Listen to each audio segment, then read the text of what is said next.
So we're going to be talking about entrepreneurship a little bit more.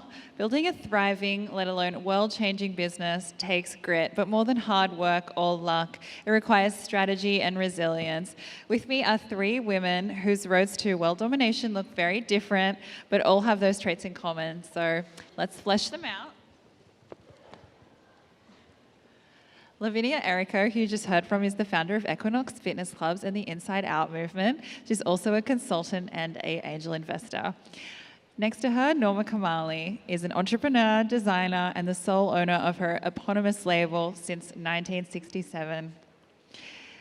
And she's a dedicated healthy lifestyle advocate and is releasing Norma Life this fall.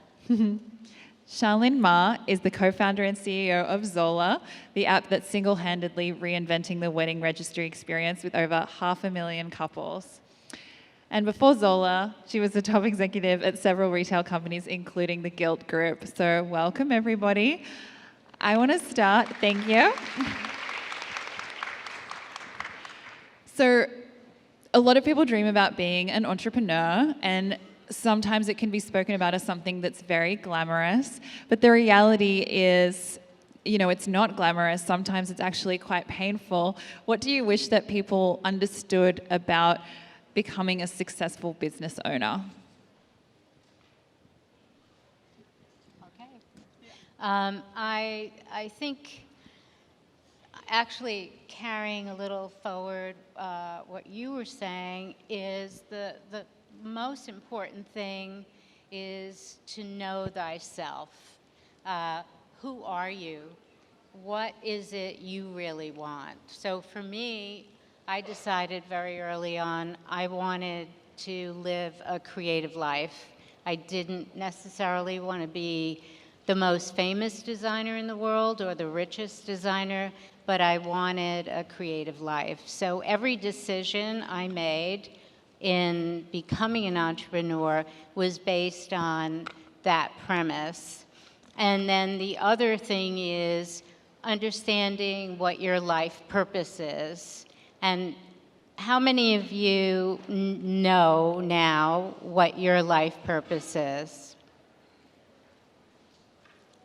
So it's okay that it changes. It won't change radically, but it'll morph. And that's another important tool in becoming an entrepreneur. Once you have that down, the chances of making big mistakes that work against your goals will really drop significantly. Everybody will tell you the same things. It's hard to start your own business. There are all of these trials and tribulations. You'll make a bunch of mistakes. All kinds of things will happen. Yes, that's true.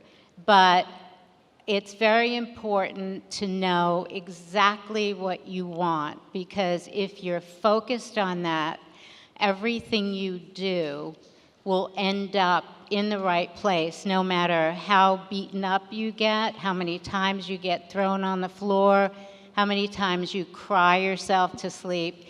Staying focused will get you to where you want to go. When I was deciding whether or not I wanted to start Zola with my co-founder, one of my friends who had started a successful startup gave me a great piece of advice, which was the average startup today, if you take VC funding, and if you're starting a tech startup, you probably want to go and raise VC funding. On average, if all goes well, it's 7 to 10 years. And so what my friend said was, you need to pick the idea and only decide to do a startup if you are ready to think about nothing else and work on nothing else and do nothing else, basically, for at least the next 7 to 10 years of your life. And when I thought about it like that, I thought that's a pretty big commitment.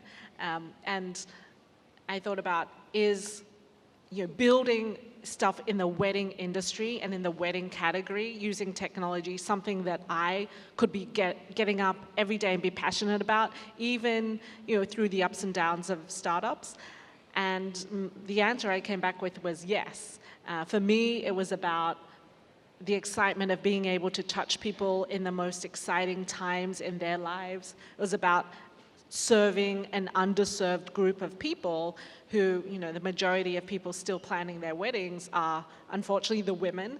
And I was really passionate and fired up that they were really underserved in wedding planning tools, where people getting married were actually really well served in other parts of their life, like ordering food or catching a car. And so that was what made me think, yes, I want to start Zola.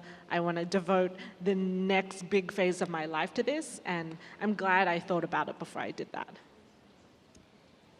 So one of the things that I found so frustrating in the beginning of my journey was that I had a child. And I was so torn between being a mom and being a founder. And that was, that was really hard, because if you would have asked me at 35 years old, what's the most important thing in your life, I would have told you my son. And if you would have said, what do you love most in your life, I would have said my son. But if you asked me, what do you want to do in the next 5 years of your life, I would have said, I want to make Equinox a phenomenal success. And for the first couple years of my business, I was trying to do both. And it really is a myth. Like, you can't be a super powerful businesswoman and be a super powerful mom. I'm not saying you can't have both, but you've got to make a plan. And it wasn't until I sat down and I created a plan, and I said, okay, for the next 5 years, I am going to work my tush off, 15, 16, 17 hours a day. And I have got to create a situation for my son. So I got the best nanny, and I got somebody who was amazing, and I had to really dig down deep. And at times when I felt like my son was actually loving the nanny more than me, and my heart was so broken, I had to get grateful.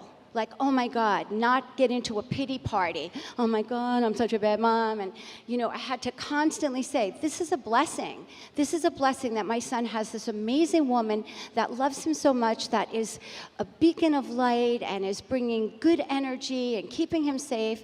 And once I flipped that switch, it made it fine, because before that, I was in two worlds. When I was home, I was feeling guilty that I wasn't with my team at work. And when I was at work, I was feeling guilty that I wasn't with my son. And one thing I learned is that when you're divided, you're weak. And when you're weak, you're not good at either. So that was really challenging for me in the beginning. That's a great point about work-life balance, and whether that's a thing that even exists anymore, or if you're starting a business, whether you should even aim for something like that. What do you guys think about that idea? Should you just, accept the fact that you have to 110% commit to something in those early years? There's no question. And on that same topic, I decided not to have children because I didn't think I could really do both. And I started in business in 1967, so there was such a different attitude about women in business. There wasn't a support system in place.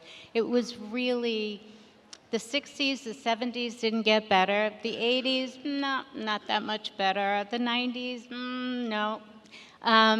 It took a lot to make that decision. I don't regret it, but I think there's another work-life balance that's really important to think about. So the more successful you become, the type of man you choose to be with that's worth being with you is really an important fact in how you're going to exist as a woman, whether you're an entrepreneur or not. But if you're a successful entrepreneur, the more successful you become, perhaps the man you started with, your partner, may not be going in the same direction. And that is very difficult. unless you have an agreement before that he will stay home and take care of kids or be that type of support person, or you find the right match for you. Even if you haven't reached the goal that you're looking for, make sure the person you're deciding to be with has either reached their goal or is in the same direction. Because to have work-life balance, you need somebody like that that you deserve. It's important to keep that fact in your head. You must have the person you deserve.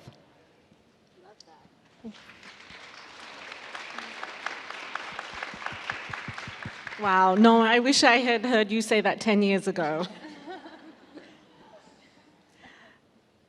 Every year in our business, I've always thought when I reach this milestone or raise this round of funding or we reach this level of success at Zola, it'll all get easier and then I'll have more time to do more things outside, actually maybe have a life. And what I've found is that now we've raised a good amount of money, 140 million, and it actually just continues to get hard, and there's more work, and it's more demanding, and there's more people that just require more time and attention. And so what I found is actually there is no milestone where it all gets easier. And so what I try to think about is how to carve out certain amounts of either time or activities or things that if I don't do this week or this month, will actually, I just realized, will never happen. And I used to think, oh, it's going to happen at some point, and the reality is, do it now. Yeah, and being obsessed with the thing, like you were saying, I guess is so key, knowing that it doesn't get easier. You have to be obsessed with it and stay obsessed with it and see yourself doing that. Shan-Lyn, when we've spoken previously, you've talked to me a lot about VC funding, and you're also an angel investor. So when it comes to VCs and how to impress them, what are the questions that people should ask themselves before walking into that room? I think VCs can ask a lot of different questions, a lot of different ways. And actually any investor, angel investor, private equity investor, they all ask different questions, but it boils down to ultimately three things that people are asking. And the first is, why you? So why are you the perfect person to start this company based on your experience, your background, your skills? The second question is, why now? So why is the timing in the market the perfect time, and why has this idea not been done before by another company, or if it has, why did it not take off, or why is now the right time for you as a disruptor to win? And then the third question is, how much money is this going to make me? And really, is this a good investment? Is this the best place to put my money versus any other potential investment opportunities? Is this a big market? Is this a good business model? And I think if you can answer all those three things throughout your pitch, you have a good shot. So we talked a little bit about dating. What do you guys think about, building networks of fellow like-minded female entrepreneurs and the importance of networking and supporting each other and, information sharing when it comes to doing something like this that not many people do, frankly? Well, for me, I just believe the more generous you are, and I mean that with everything, like generous with your smiles, generous with your information, just generous with your heart. For me, what I found, it always comes back. You put it out and it flows. Like, I pinch myself every day. I just feel like, oh my gosh, I am the luckiest person in the world. But what I've learned from people is I'm probably one of the most giving people in the world. So I really believe that just being generous with your information, with your energy, with your knowledge, that's why I love doing these things, because we're really helping, I mean, I feel like I've gotten to a certain age and I really want to help the young people. Like women, they're my tribe. You know, I love the woman tribe. I just love everything about it. So I just think the more generous you are, you know, it comes back. And you don't do it for that. Like, I don't say, oh my God, I'm going to do it and get back. But it does come back. It flows. You know, that energy flows back. So, what about failure and the idea of failing forward and what we can learn from failure? I'd love to ask each of you what the one or a few of the biggest failures in your business have been and what you've learned from them. I'm trying to think of which one. There are so many, and I carefully forget them. But I think, as a statement, one of the things that has created failure are a personality trait that I have that I didn't really understand enough till I got to a certain point, and that was I may have an idea that's ahead of its time, and sometimes 20 years ahead of its time, and I put it out there so excited, I'm going to change the world, this is great, and everybody's like, well, nah, we don't want that. So I remember in 1993, I decided to do a skin line that was sort of a no makeup line, not no makeup makeup, but no makeup. Like, I don't wear makeup. And I remember saying, I don't want to have to wear a foundation. I want just my skin to, I want to be me. I want to be the authentic me. I don't want to keep making up a face that's not me. And so I had a partner help me with that. It was Warner Cosmetics.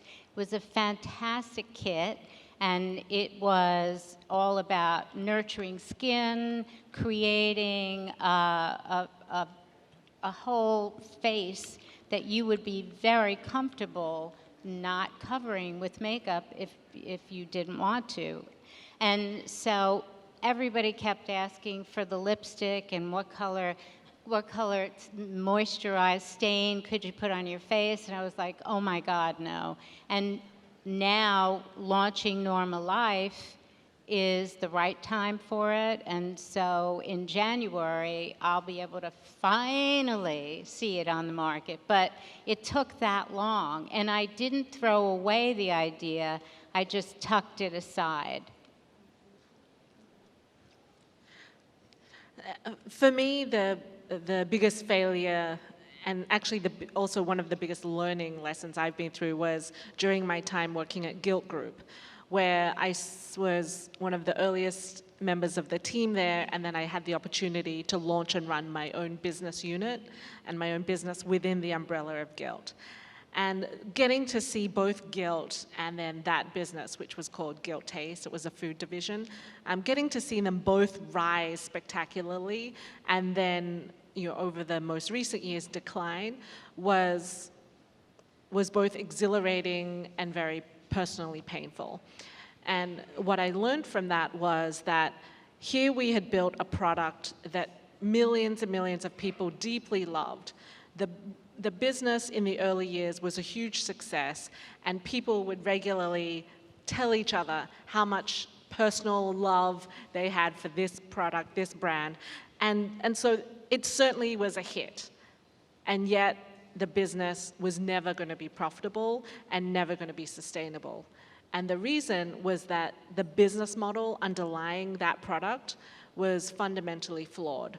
The business of flash sales, which require a lot of inventory commitment, which involve a lot of returns, which involve a lot of people and costs to really bring to life every day, meant that it could never generate any profit. And it wasn't that, it just has to get to a bigger size and it can generate profit.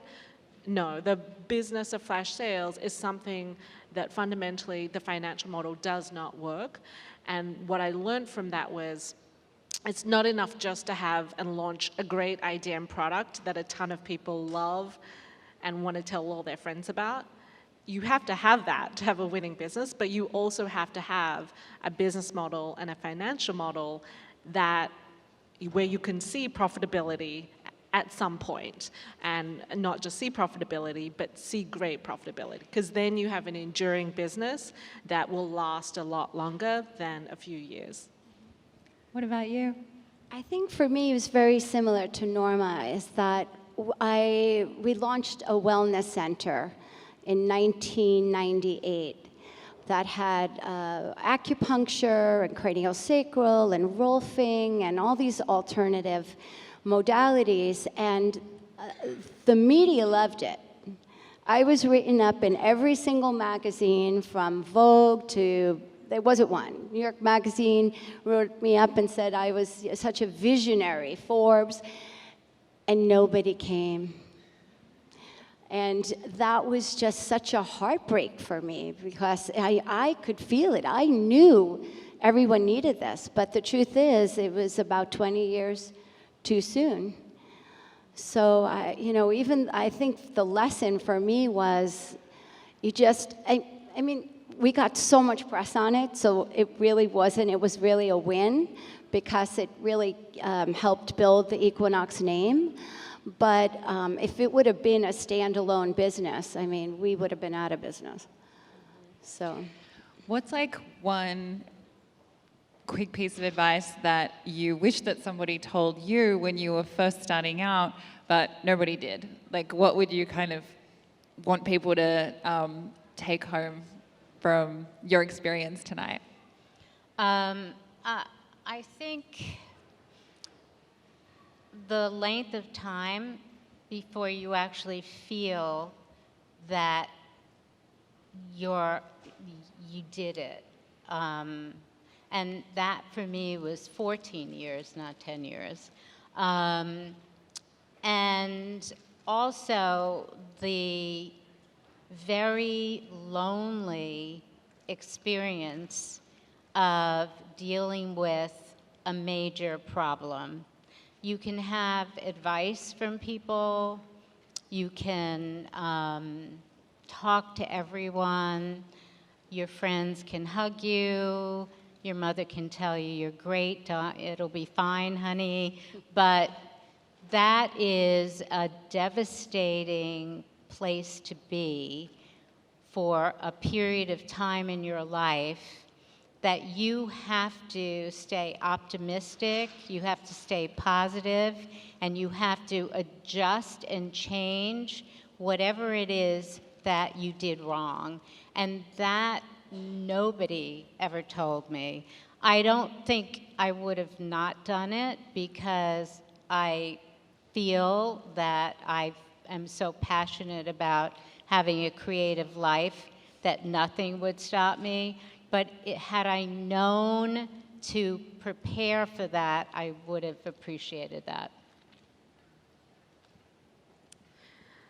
What I've learned is that you can never repeat and state your vision for the company too often to anyone.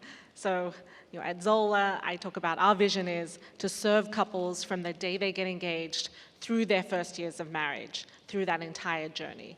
And what I've learned is the bigger the team gets, the more people I get to talk to, the more I need to repeat it, because even though I think I say it every second of every day, I'm still shocked at the number of people who are like, tell me about the vision. And so I've learned it's the North Star for the company.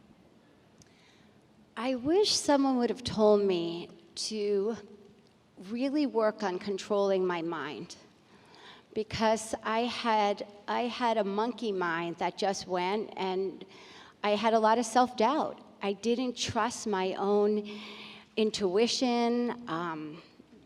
I just was always, I'm not smart enough, I always had a little bit of a story running in the back. And I believe now that I was sort of shooting myself in the foot, and I wish I would have had somebody to ground me in that. Yeah, that's a great note to end on. Thank you guys so much. Everybody, please thank Shan-Lyn, Norma, and Lavinia.